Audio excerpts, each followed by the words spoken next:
मेहंदीपुर बालाजी महाराज की, देव नारायण भगवान जी की, मीन भगवान जी की, रामदेव भगवान जी की। ये पंडित नवल किशोर जी की धरती है, सचिन पायलट जी के पिताजी की धरती है, जिन्होंने आजीवन आपकी सेवा की। आज यहाँ पहली बार आने का मौका मिला है, चुनाव का समय है। खास तौर से चुनाव के समय मुझे हमेशा लगता है कि जनता से सच सच बात करनी चाहिए, सीधी सीधी बात करनी चाहिए।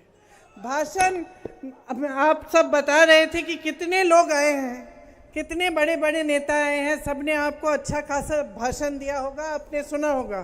तो भाषण आपने बहुत सुन लिए हैं, मेरे से कुछ सीधी सीधी बातें सुन लीजिए और कुछ सच्चाइयाँ जो हैं आज देश की, वो आप ठीक से समझ लीजिए। इनको समझने से आप ही का फायदा होगा, क्योंकि ये देश आपके जागरूकता के बल पे बना। जो हमारा स्वतंत्रता संग्राम था वो कैसे बना, कैसे हुआ? हमारे जो नेता थे उन्होंने जनता को साथ कैसे लिया? क्योंकि जनता जागरूक बनी, जनता समझ पाई कि एक साम्राज्य है, कि हमारे साथ ठीक बर्ताव नहीं हो रहा है, हमें बदलाव लाना है। जागरूक होने से ही एक आंदोलन बना।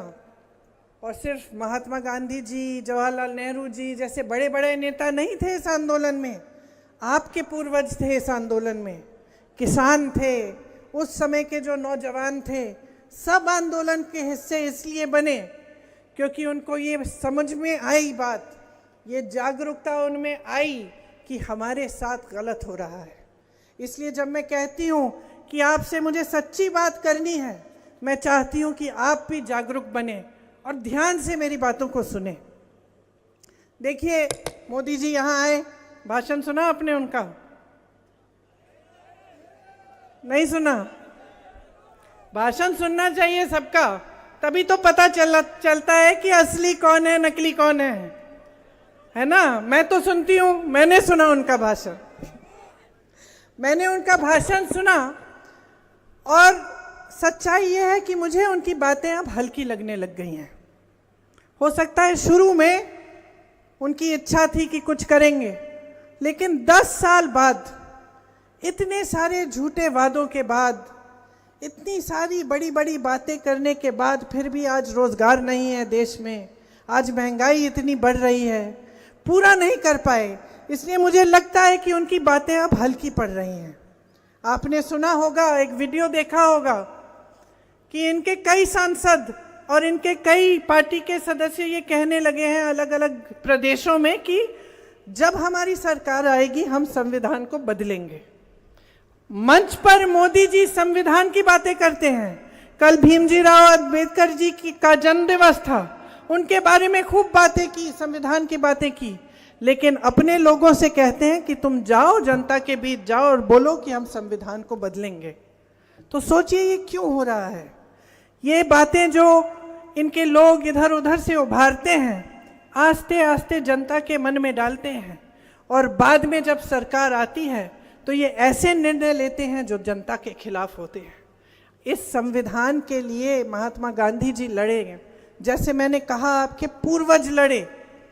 देश की जनता क्यों लड़ी इस संविधान को बनाने के लिए, आजाद होने के लिए एक साम्राज्य से? क्योंकि इस संविधान में आप सबका अधिकार समान होता है। मतलब आप प्रधानमंत्री हो या आप किसान हो या आप गरीब हो या आपका कोई कारोबार हो, सबका अधिकार समान होता है एक लोकतंत्र में। और यही लोकतंत्र है जिसको खून और पसीने से हम सब के पूर्वजों ने बनाया। तो संविधान बदलने की बात कैसे उठती है?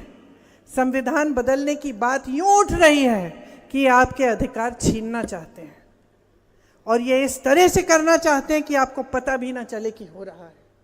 और इसलिए आपको जागरूक बनना आपके लिए बहुत ही महत्वपूर्ण है। देखिए, चुनाव में जो भी नेता आपके सामने आता है उसे आपकी बात करनी चाहिए। आपने देखा है कि कितनी बहकी बहकी सी बातें हो रही हैं। कोई धर्म को उजागर कर रहा है आपकी जज्बातों को उठाने के लिए, ताकि आप अपने जज्बात के आधार पर वोट डाल दें। कोई मीट मछली की बात कर रहा है, मांस मछली की। मोदी जी तो हर बार राजस्थान आकर यही बात करते हैं कि मेरी बहनें बैठी हैं, उनको बुरा लगे और वो उसी आधार पर वोट डाल दें। तो आपका ध्यान भटकाने का काम तो धड़ाधड़ तेजी से हो रहा है। और अफसोस की बात यह है भाई और बहनों की, काफ़ी आपका ध्यान भटक भी जाता है। आपकी गलती नहीं है, क्योंकि मेरे मीडिया के जो भाई बहन हैं यहाँ जो खड़े हैं, यहाँ मेरे दोस्त, वो भी यही दिखाते हैं जो चाहते हैं कि आप देखें। वो भी मोदी जी के कहने पे दिखा रहे हैं। आज जितनी भी बड़ी बड़ी मीडिया की कंपनियां हैं, सब बड़े बड़े उद्योगपतियों के हैं, और जो मोदी जी की नीतियां हैं वो आज इन बड़े बड़े उद्योगपतियों के लिए ही बन रही हैं। आप देखते हैं कि देश तरक्की कर रहा है, आपको आंकड़े दिखाए जाते हैं कि देश बहुत आगे बढ़ रहा है। ये तरक्की आप अपने जीवन में देख रहे हैं कि नहीं? इस सवाल का जवाब दीजिए मुझे। सुनाई नहीं दिया मुझे? नहीं देख रहे हैं? यहाँ जितने नौजवान बैठे हैं, आप बताइए, हाथ ऊपर करके बताइए कि कितनों को नौकरी मिली है सरकार से। मेरी बहनें, आप जब बाजार जाती हैं कुछ खरीदने के लिए, जब त्योहार होता है, जैसे अब नवरात्रि का त्योहार है, आपको कुछ खरीदना पड़ता है। आप चाहते हैं कि बच्चे अच्छे अच्छे कपड़े पहने, त्योहार का दिन है, घर में कुछ अच्छा सा पके, तो आपको मुश्किल होती है कि आसानी से सब खरीद सकती हैं? मुश्किल होती है ना? पहले से ज़्यादा मुश्किल है कि कम? ज़्यादा। बहुत महंगाई बढ़ गई है। अब आप समझिए इस बात को, अभी तक जब तक चुनाव आया तब तक आप गैस सिलेंडर को कितने का खरीद रहे थे? 1100-1200 रुपए। चुनाव आने लगा, नेता क्या कहने लगे भाजपा के? 400 रुपए का आप सिलेंडर ले लीजिए। तो जब 400 रुपए का सिलेंडर ये आपको चुनाव के पहले दे सकते हैं, तो पिछले 3 साल से क्यों खरीदवा रहे थे 1200 का? समझ रही हैं आप बात? कि ये अपने फायदे के लिए कर रहे हैं, ये चीजें आपके फायदे के लिए नहीं कर रहे हैं। आज महंगाई इतनी है, मेरी बहनें सब जगह रो रही हैं।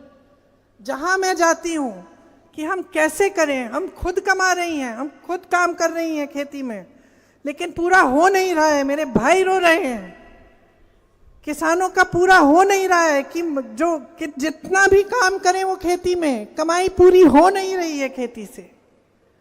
क्यों नहीं हो रही है? क्योंकि खेती करने के लिए जितने सामान आप इस्तेमाल कर रहे हो सब पे जीएसटी लगी हुई है, सब महंगा हो गया है। तो कमाई कैसे होगी? पहले रोजगार खेती से बनते थे, अब नहीं बन पाते, क्योंकि खेती में जब कमाई ही नहीं है तो रोजगार कैसे बनेंगे? है कि नहीं? आप सर हिला